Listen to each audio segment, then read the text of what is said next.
اللہ تعالیٰ نے اپنے قوی اور امین جبرائیل علیہ السلام کے ذریعے سرور عالم صلی اللہ تعالیٰ علیہ وسلم پر قرآن اتارا۔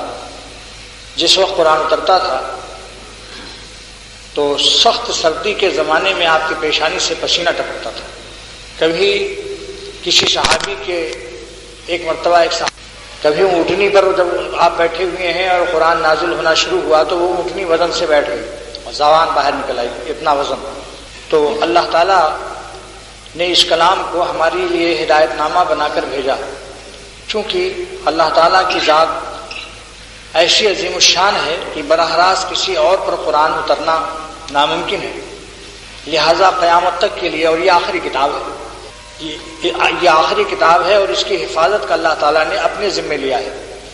حضرت علامہ سید محمود بغدادی مفتی بغداد آلوسی اپنی تفسیر روح المعانی میں فرماتے ہیں کہ وَإِنَّا لَهُ لَحَافِظُونَ، اللہ تعالیٰ فرماتے ہیں کہ اس کلام کی حفاظت میرے ذمے ہے۔ پچھلی امتوں کی جو کتابیں تھیں، توریت، زبور، انجیل، وہ آسمانی کتابوں کی حفاظت اللہ تعالیٰ نے اپنے ذمے نہیں لیا تھا۔ فَإِنَّ اللَّهَ لم يتولى، اللہ متولی نہیں ہوئے تھے اس کے حفظ القرآن، بلکہ اس وقت کے علماء اور رہبان کے ذمے کیا، لہذا انہوں نے اس دن تو گاڑی چلی، اس کے بعد پھر وہ ملاوٹ شروع ہو گیا، معاملہ آیات کو بیچنا شروع کر دیا۔ لیکن اس کلام اللہ، کتاب اللہ کو، جس کا نام قرآن پاک ہے، اللہ سبحانہ وتعالیٰ فرماتے ہیں کہ ہم نے اس کو نازل کیا وَإِنَّا لَهُ لَحَافِظُونَ، اور ہم اس کی حفاظت کے ذمہ دار ہیں۔ حضرت آلوسی رحمۃ اللہ علیہ تفسیر روح المعانی میں فرماتے ہیں کہ اس کی حفاظت کہاں ہوگی؟ آسمانوں پر ہوگی، فرشتوں کے ذریعے سے ہوگی، جناتوں کے ذریعے سے ہوگی، کہاں ہوگی؟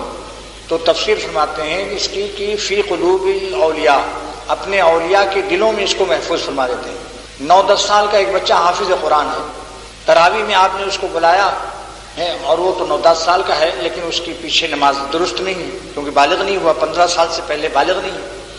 لہذا مان لیجیے ایک 16 سال کا حافظ قرآن، 17 سال کا حافظ قرآن، اس نے قرآن شریف سنایا، 30 بارے سنانے کے بعد تمام جتنے سائنسداں تھے انہوں نے کہا صاحب یہ ہم ریسرچ کریں گے کہ ان کا قرآن ہے کہاں، ہم پوسٹ مارٹم کریں گے، پھیپھڑا دیکھیں گے، دل دیکھیں گے، دماغ دیکھیں گے، اس میں دیکھیں گے کہ یہ کہاں بھرا ہوا تھا سب، یہ جو نکل رہا تھا محراب میں روزانہ ایک پارہ سنا رہا تھا۔ دیکھا آپ نے، کہیں بھی پتہ نہیں چلتا کہ کہاں محفوظ ہے، لیکن ہے محفوظ۔ یہ اللہ تعالیٰ کی کتنی بڑی قدرت ہے۔ لوگ کہتے ہیں بغیر دیکھے ہم کیسے اللہ پر ایمان لائیں؟ اللہ تعالیٰ نے ہمارے اندر ایسی چیزیں رکھ دی ہیں کہ تاکہ یہ ظالم اور یہ نالائق بندے کل قیامت کے دن یہ نہ کہہ سکیں کہ آپ نے یؤمنون بالغیب کا پرچہ بہت سخت کیا تھا، دکھلا دیتے آپ ہیں تو پھر تو سبھی مسلمان ہو جاتے ہیں۔ جو ان کو دیکھ لیتے ہم تو پھر کیا زندہ رہ جاتے؟ نگاہ اولی ہیں، دل نگاہ واپسی ہوتی، وہ تو آپ رخصت ہو جاتے ہیں ان کو دیکھنے کے بعد۔ اس عالم میں تو آنکھیں ایسی نہیں جو تحمل کر سکیں۔ طور پہاڑ کا آپ نے حشر دیکھ لیا کہ اللہ تعالیٰ نے اپنی تجلی جب طور پہاڑ پر نازل فرمائی تو ٹکڑے ٹکڑے ہو گئے، تحمل بھی نہیں ہو سکا، اور تھا عاشق بھی، اس لیے وہ اس نے اپنا منہ کھول دیا۔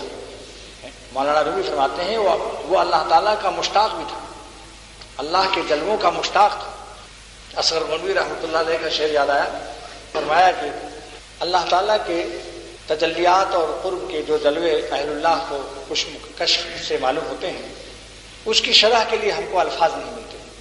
جلال الدین رومی رحمۃ اللہ علیہ فرماتے ہیں کہ بوئے آ دلبر چوپرا می شود، جب اللہ تعالیٰ کی خوشبو قرب کی ہماری جان تک آتی ہے عرش اعظم سے اڑ کر، بوئے آ دلبر، اس محبوب حقیقی کی خوشبو، چوپرا می شود، پرا مانے اڑ کر آتی ہے، ای زباں جملہ حیرہ می شود، جتنی لغت ہیں، عربی، فارسی، ترکی، سندھی، پنجابی، کوئی زبان بھی ہو، اللہ تعالیٰ کی محبت کی لذت کو بیان کرنے پر ہم قاصر ہیں، معارض فرماتے ہیں، اس لیے کہ غیر محدود ذات ہے، ان کی لذت بھی غیر محدود ہے، لغت ہماری محدود ہے، لہذا محدود لغت سے غیر محدود کی شرح کیسے ہو سکتی؟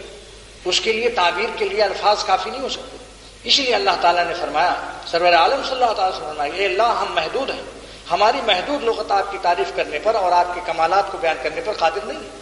اللہم فرماتے ہیں، دیکھو الفاظ نبوت، اللہم لا احصی ثناء علیک، اے اللہ ہم آپ کی تعریف نہیں کر سکتے، احصاء اور احاطہ نہیں کر سکتے، ہماری محدود طاقتیں آپ کی غیر محدود جمال و کمال کو اپنے احاطے میں نہیں لا سکتے۔